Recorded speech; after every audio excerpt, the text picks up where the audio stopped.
Ketika pengurus memberi undangan kepada saya dengan tema yang luar biasa ini, hati saya gemetar, saudara. Bagaimana perempuan-perempuan yang akan tampil pada akhir zaman ini. Saya tidak tahu apakah nanti sebelumnya sudah pernah dibaca seluruh perikop dari Yesaya 32. Tapi kalau saudara membacanya mengerikan sekali. Lalu siang tadi saya membaca sambutan dari koordinator Asia Ibu Joyce Jones. Saya begitu kagum ketika dikatakan begini, bahwa tema konvensi Anda tahun ini adalah bangkit, ini masa yang baru. Saya menjadi sangat bergairah. Memang benar, Aglo memasuki masa yang baru. Kita bukan lagi sekedar kelompok-kelompok wanita. Ini penekanan yang luar biasa. Kita bukan lagi sekedar kelompok-kelompok wanita yang bertemu di ruang pertemuan, restoran, atau tempat-tempat umum lain.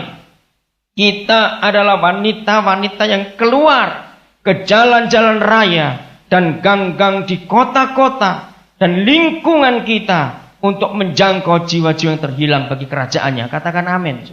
Selesai konvensi ini, apabila semua pengurus anggota dari semua chapter tidak mengerjakan pekerjaan ini, maka saudara hanya kelompok elit yang menamakan diri Kristen, tapi tidak menjangkau. Dan ini peneguhan, saya gemetar waktu baca siang tadi. Karena yang Roh Kudus siapkan untuk saya sampaikan kepada perempuan-perempuan ilahi yang akan bangkit pada akhir zaman ini, justru pelayanan di jalan-jalan, saudara. Maka itu sampai saya ulang-ulang saya baca ini. Sambutan dari Ketua Nasional kita 2 tahun yang lalu. Tuhan memberi Ibu Dora Kansel ayat Yesaya 32:9 untuk disampaikan kepada Aglo yang berbunyi, hai perempuan-perempuan yang hidup aman, santai-santai, bangunlah.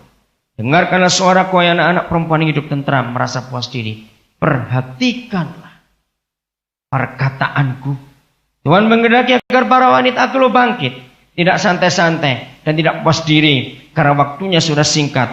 Tuhan sedang memakai Aglo dengan luar biasa di seluruh dunia. Katakan amin. Saya percaya karena ini konvensi yang terbesar selama diadakan konvensi Aglo nasional. Dan pasti kalau bukan Tuhan tidak mungkin. Ibu-ibu adalah orang-orang sibuk, meninggalkan keluarga, mengeluarkan biaya begitu banyak. Kalau bukan Tuhan, tidak mungkin. Mari kita lihat sekarang, apa yang Tuhan ingin kita kerjakan sekarang ini. Kitab Ratapan pasal 4. Jadi waktu saya membaca sambutan Ibu Joyce Jones, saya begitu gemetar. Tuhan, saya makin yakin bahwa inilah suaramu yang membuat perempuan-perempuan ilahi pada akhir zaman ini tidak menjadi perempuan-perempuan santai. Tinggalkan kemapanan. Tinggalkan hidup yang merasa puas diri. Di sekitar kita masih begitu banyak orang yang perlu kita tolong. Ratapan pasal 4 mulai ayat 1. Saya tidak tahu nanti membaca sampai ayat yang keberapa. Karena waktu jadi pelantikan pengurus akan ditunda dulu nanti selesai season yang berikut. Sudah Ratapan pasal 4 mulai ayat 1. Sengsara Sion yang dahsyat. Sion pada zaman itu adalah mewakili gereja Tuhan.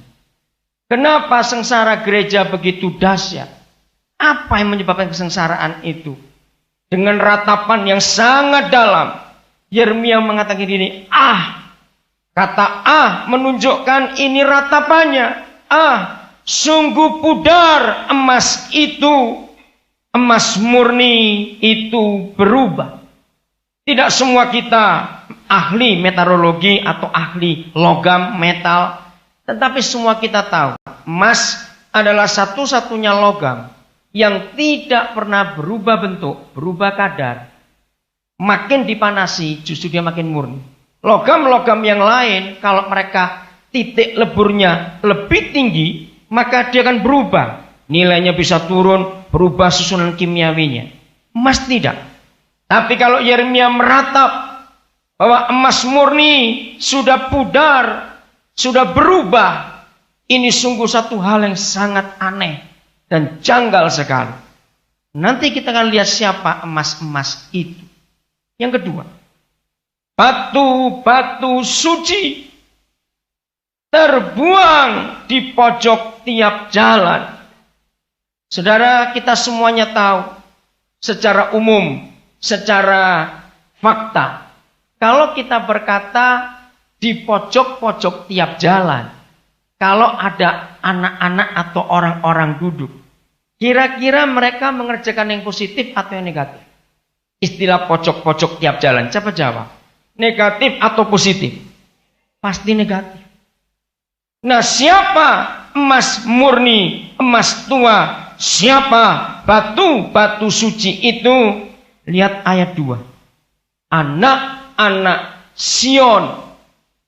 Jadi anak-anak Tuhan. Anak-anak kita. Kalau tidak ada kata sambutan dari Joyce Jones, saya nggak akan menyampaikan firman ini. Karena ngeri. Apa yang muncul di benak saya ketika ayat Yesaya 32 sampai dalam undangan itu, muncul kata begini. Hentikan peternakan manusia. Saya kan ngeri. Saya nggak pernah dengar kata peternakan manusia. Kenapa Tuhan? Ayat ini yang muncul ratapan 4. Saudara, sekarang kita lihat. Kita nggak bicara orang lain. Kita bicara tentang gereja.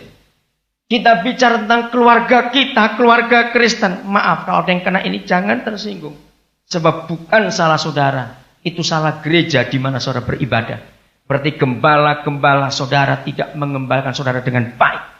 Saudara, akhir-akhir ini kita melihat anak-anak diaken, anak-anak aktivis, anak-anak hamba Tuhan, anak-anak orang Kristen yang rajin beternak manusia. Ngerti kata-kata yang kasar ini? Lihat di sekeliling kita, anak-anak kita sendiri pada kawin cerai. Hari-hari ini makin bertambah jumlah. Mama satu punya 3 anak, 3 papa. Ya atau tidak? Cepat jawab pertanyaan ini. Itu ada di sekitar kita. Mereka menikah di gereja. Pestanya mewah. Hutang mungkin belum lunas untuk menikahkan anak kita waktu itu. Tapi mereka sudah cerai. Ini yang terjadi di generasi ini. Sungguh pudar emas itu. Emas murni itu berubah. Batu-batu suci terbuang di pojok tiap jalan. 100% apabila anak-anak tidak betah di rumah, pasti mereka mencari hal-hal di luar rumah. Dan 100% anak-anak yang tidak betah di rumah lalu keluar rumah, penyebabnya 100% karena ketidakharmonisan kita papa mamanya di rumah itu. Ketika mereka pulang melihat kita ribut, mungkin kita nggak bertengkar dengan mulut, mungkin kita nggak adu jotos suami istri, tapi suasana neraka ada di pernikahan kita. Anak-anak nggak dengar kita ribut, tapi suasana tidak enak. Mereka nggak betah. Lihat papa mamanya diam, jarang komunikasi. Saya berkata kita nggak harus aglo, tapi saya berkata kita secara umum keluarga Kristen. Dan 100% anak-anak yang keluar dari rumah karena 100% penyebabnya ayah ibunya tidak harmonis. Dan 100% anak-anak yang keluar rumah pasti kejahatan yang mereka lakukan. Itulah mereka yang ada di pojok-pojok tiap jalan. Mungkin saudara berkata, oh tapi Pak Daniel, puji Tuhan, anak-anak kami baik-baik, manis-manis, penurut-penurut, puji Tuhan. Justru ini, kalau anggota Aglo se-Indonesia menemukan keluarga Anda aman, maka tema tahun ini cocok untuk keluarga Anda. Keluarlah dari kemapanan itu. Katakan amin. Jangan ibu-ibu bapak-bapak bangga. Aduh puji Tuhan. Kalau lihat anak kami dibanding anak saudara kami, anak tetangga kami, anak pengurus Aglo yang chapter sana, anak dari Aglo yang sana. Aduh anak kami luar biasa. Justru ini waktunya kalau saudara punya anak-anak yang aman. Ayo kita keluar. Cari di pojok-pojok tiap jalan itu ada anak siapa. Ayo kita pungut kembali. Hei, kenapa tidak amin? Inilah keegoisan saudara dalam nama Yesus.